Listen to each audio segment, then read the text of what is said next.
Nya pancau hasil ti kebon tuluy sorena ulah sara toko anu bulukan kulantaran anger si buni teh pohoan kabina-bina ning ya arek neang bubututan anu dikeuman ti poe kamari teuing kunaon atuh cenahnya ari poho teh kot sok tara inget nya kunaon atuh cenahnya deui bubututan teh ngararomo untung we can bau bangke ning ya ari sakudu namah da meureunna lamun nyuci teh cicing we di dieu ngacentul tungguan kudu tahu diri jelema pohoan mah heueuh nyasat apanan loba gawe besti tamah sok babari nunutan ari ngacentul teh singkat cerita ngurus bubututan geus beres atuh jerut we hayu urang turun ka dapur tuh nyampak teh geus ararasak cau anu ti kebon teh langsung we urang seupan ngarah leuleus liat bari nungguan cauna asa hayu besti urang bari ngecelegurkeun runtah ranteh meungpeung ieu cuaca keur panas ngabelentrang nu matak asa cikeneh cekeng teh dudurukan teh ayeuna geus api unggun deui heueuh pedahna teh ayeuna mah dikurangan wadah sampahna ari ti kamari masuk ngajingjing kenca katuhu geuningan ayeuna mah ngahaja jadi hiji wadahna ngarah minang dudurukan we besti marah teu cemool teuing loba sampah di dapur teh bari nungguan sampahna kaduruk kabeh hiap urang bari nungguan di dieu ieu urang bari ngalamun anu can kaalaman lamun ucapan adalah doa cing ari ngalamun adalah naon besti tuh geus gek diuk dina tangkal gedang si bunit mah singkat cerita geus kaduruk we tah runtah ranteh teh hayu we urang ampih deui ka rorompok alhamdulillah nyampak teh geus asak we cau teh tuh kot seungit melenghir besti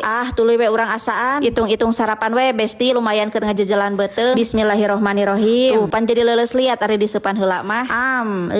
panas lain kudu ditiupan bunit kudu sabar ulah gurung gusuh nanaon teh tah kitu akibatna jelema teu sabaran mah jadi rugi sorangan ning tah singkat cerita deui sarapan cau panas geus beres lanjut we ayeuna mah urang mula sara toko anu bulukan toko anu mang abad-abad teu kapiara ning tuh kebulna oge kot 5 cm tempo ieu di area tengah manikot babacakna Gusti heueuh kumaha atuh da teu kacara rabak besti da waktu sapoe teh asa kot nerelek ayeuna mah geuningan hayo we da dianco-ancoan ti kamari ge waktu keur ngurus toko bulukan ieu teh tapi edas kabeakeun deui waktuna teh ning ieu urang bari ngalaan aromanisna heueuh lamat lancah besti aromanis teh ning tuh kot sakieu sia besti bebeunanganna ge tah ieu sisir paranti ngaberesihanana tuh siga kieu cara ngaberesihanana bes anu asalna pagujud pinuh ku lamat lancah berubah we seketika bersih deui siga can dipake lanjut we ayeuna mah urang sesebret urang nyapukeun butiran-butiran debu kehidupan ning tuh da sok naretelan jadi kapipir heueuh da moal hade atuh besti nyapukeun satengah jalan matak jadi mapai we ning ieu jol kana senal tungtung nama alhamdulillah senal beres lanjut we ngusapan lesnar ning ieu